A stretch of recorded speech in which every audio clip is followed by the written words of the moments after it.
اور برج جوزہ۔ برج جوزہ ہوائی مزاج رکھتا ہے، ایئر اس کا ایلیمنٹ ہے، جبکہ پائسس کا واٹر ہے۔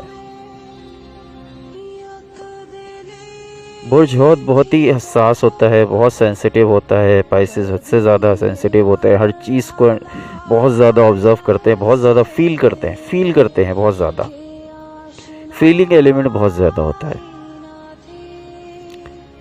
ایک دوسرے کو خلوص سے رہنا چاہیے، لیکن پھر بھی جوزہ کی اور حوت کی یعنی جیمنی اور پائسس کی اتنی اچھی نہیں بنتی ہے،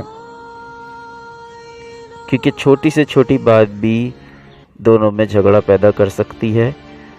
اگر زندگی چلانی ہے، شادی کی گاڑی چلانی ہے، تو دونوں کو سمجھداری سے کام کرنا چاہیے۔ بعض اوقات یہ دیکھنے میں آتا ہے کہ برج حوت جو ہیں وہ جوزہ کے ساتھ کافی زیادہ لڑائی جھگڑے پہ بھی آ جاتے ہیں، کیونکہ اس کی وجہ برج جوزہ ہے۔ برج جوزہ کی وجہ سے آپس میں مشکلات پیدا ہوتی ہیں۔ جھگڑے کی وجہ تو کوئی بھی ہو سکتا ہے، دونوں کی طرف سے لڑائی ہو سکتی ہے، لیکن جو ایک اپنی برج کی اپنی ریز ہوتی ہیں وہ بہت زیادہ ڈسٹرب کر دینے والی ہوتی ہیں، تو جس کی وجہ سے برج جوزہ کی ریز کی وجہ سے برج حوت وہ ریز برداشت نہیں کر پاتے اور وہ پھٹ پڑتے ہیں۔ بہرحال زندگی چلانی ہے، شادی ہو گئی تو طلاق تو کرنی نہیں ہے، تو ایک دوسرے کو برداشت کر کے چلیں تو اچھی زندگی گزر جائے گی، وگرنہ بہت مشکل ہو جائے گی۔ اس کے علاوہ بات کی جائے برج حوت اور برج سرطان یعنی پائسس اور کینسر۔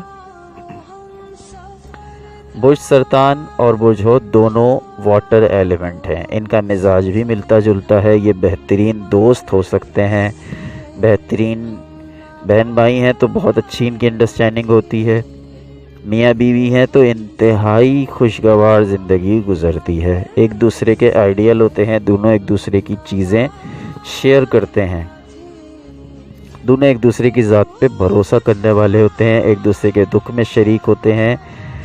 اگر لڑائی ہو بھی جائے تو بہت جلد ختم ہو جاتی ہے، زیادہ وقت قائم نہیں رہتی۔ محبت کی جو نیچر ہے وہ بڑی آزاد نیچر ہے، کیونکہ لیبرا آزاد فضاؤں میں اڑنا پسند کرتا ہے،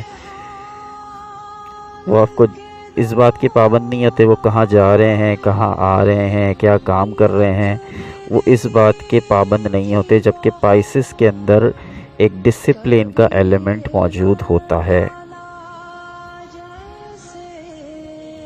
لیبرا مرد ہیں تو وہ ایسے ہی ہوں گے، لیبرا خواتین ہیں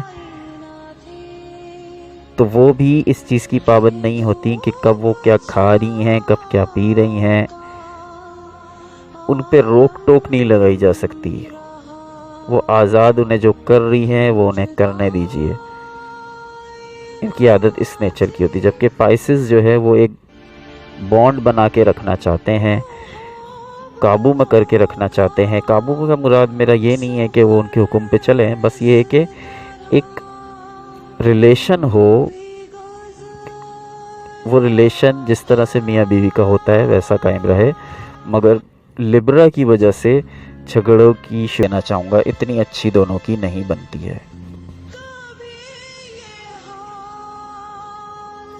پائسس اور پائسس، اگر دونوں ہی افراد پائسس ہوں یعنی ہسبینڈ وائف دونوں پائسس ہوں تو دونوں ہی واٹر ایلیمنٹ ہوتے ہیں، ایک جیسی خوبیاں رکھتے ہیں، ایک جیسی خامیاں بھی ہوتی ہیں، ایک دوسرے کے ساتھ اچھے تعلقات قائم رکھتے ہیں، ایک دوسرے کے مشغلے سیم ہوتے ہیں۔ اگر برج حوت سے تعلق رکھنے والے مرد اور عورت کی آپس میں شادی ہو جائے تو یہ اچھا ازدواجی تعلق ثابت ہوتا ہے، دونوں میں ہم آہنگی ہوتی ہے، دونوں میں ہم مزاج کی وجہ سے عادتیں، نیچر سب ایک جیسی ہوتی ہیں۔ اس برج سے تعلق رکھنے والے افراد چونکہ ڈبل فطرت کے مالک ہوتے ہیں، ان کے طرز عمل پیچیدہ ہوتا ہے، اس سے کچھ غلط فہمیاں پیدا ہو بھی جاتی ہیں، لیکن یہ ان کی ازدواجی زندگی پر اثر انداز نہیں ہوتی۔ تو اوور آل ہم یہ کہہ سکتے ہیں، ہم یہ اخذ کر سکتے ہیں کہ پائسز اور پائسز کی جوڑی ون آف دی بیسٹ رہتی ہے۔ تو دوستو، میں نے تمام برجوں کے ساتھ پائسز کی کمپیٹیبلٹی کو آپ کے سامنے بیان کیا کہ پائسز کے کس کے ساتھ اچھی جوڑی رہتی ہے اور کس کے ساتھ نامناسب جوڑی رہتی ہے۔ شادی کرنے سے پہلے، منگنی کرنے سے پہلے آپ اپنے شریک حیات کا برج اگر معلوم کر لیں تو آپ کے لیے بہتر ہوگا، ورنہ ایسے بھی لوگ ہیں کہ شادیاں بھی ہو گئیں، منگنیاں بھی ہو گئیں، شادیاں بھی ہو گئیں، بچے بھی ہو گئے اور ایک دوسرے کا برج انہوں نے نہیں معلوم کیا تھا۔ لیکن اگر ہم یہ دیکھیں بیک گراؤنڈ میں تو ان کا برج آلریڈی ہی اس طریقے کا تھا کہ وہ ایک دوسرے سے میچ کر رہا تھا۔ اور اگر ہم ان جوڑوں کا جائزہ لیں، ان کپلز کا جائزہ لیں کہ جن میں علیحدگی ہو گئی، طلاقیں ہو گئیں، تو ایک دوسرے سے ہم دیکھیں بیک گراؤنڈ میں تو ان کا برج ایک دوسرے سے ٹکراتا تھا۔ تو ویسے کر لیں تو بہتر ہے، لیکن نہ بھی کریں تو یہ آپ کی مرضی ہے۔ بہرحال ہمارا کام آپ کو بتانا تھا، آپ کو اس بارے میں آگاہ کرنا تھا۔ اگر دوستو کوئی سوال آپ کے ذہن میں ہوں تو آپ ہمیں کمنٹ میں کر سکتے ہیں، نہیں تو ہمارا واٹس ایپ نمبر 03072927 پر آپ ہم سے رابطہ کر سکتے ہیں۔ پاسبلٹی ہماری کوشش یہی ہوتی ہے کہ جلد سے جلد آپ لوگوں کو رپلائی کر دیں، لیکن آپ لوگوں کو بھی یہ تھوڑا سا خیال کرنا چاہیے کہ ہم فوراً کے فوراً رپلائی نہیں کر سکتے اور فوراً ہی اس کا جواب ہم نہیں دے سکتے، کم سے کم ہمیں ایک دن کا ٹائم چاہیے ہوتا ہے۔ تو آپ لوگوں سے یہ مؤدبانہ گزارش ہے کہ پلیز آپ لوگ اسی وقت بتانے کی ضد نہ کیا کریں۔ ہمارے پاس وقت کی کمی بھی ہوتی ہے، لیکن پھر بھی ہماری کوشش ہوتی ہے کہ ہم آپ کو ڈیلے نہ کریں، جلد سے جلد آپ کی بات کا جواب دے دیں تاکہ آپ لوگ سیٹسفائی ہو جائیں۔ لیکن ایک اور میں ریکویسٹ جاتے جاتے آپ سے یہ کروں گا کہ دیکھیں، جو چیزیں آپ کو بتائی جاتی ہیں، جو ٹپس آپ کو بتائی جاتی ہیں، جس میں خاص طور پہ میں تاکید کرتا ہوں کہ آپ نماز کی پابندی کریں، نماز کی پابندی کریں۔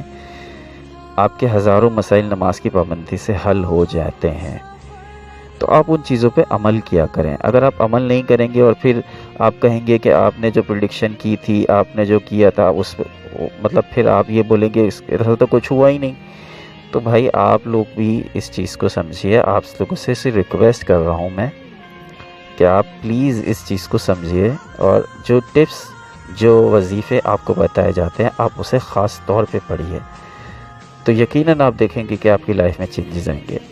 ایک اور اہم بات، کئی باتیں ہوتی ہیں ذہن سے نکل جاتی ہیں۔ پائسس کے لیے جو بہترین اسٹون ہے وہ ایکوا مرین ہے، بیروج جسے اردو میں کہتے ہیں۔ کوشش کریں کہ آپ اسے پہنیں، یہ پائسس کے اندر بہت ہی پازیٹیو چینجز لاتا ہے۔ اس کی جو ریز ہوتی ہیں جب یہ باڈی پہ پڑتی ہیں تو یہ آپ کے اندر پازیٹیوٹی پیدا کرتی ہے۔ تو بیروج، چاندی مرد ہیں تو چاندی کے انگوٹھے میں اس کو بنوا کے جو ہے وہ رائٹ ہینڈ کی سیکنڈ لاسٹ انگلی میں پہنے، اور خواتین ہیں تو وہ سونے کی انگوٹھی میں بنوا کے پہن سکتی ہیں، چاندی کی بھی انگوٹھی میں بنوا کے پہن سکتی ہیں، یہ ان کی مرضی ہے۔ تو دوستو، ویڈیو پسند آئے تو ہمارے چینل کو لائک کریں، سبسکرائب کریں اور بیل آئیکن کو دبائیے۔ آپ لوگوں کا بہت بہت شکریہ۔ اللہ آپ کا حامی و ناصر ہو۔ اللہ نگہبان۔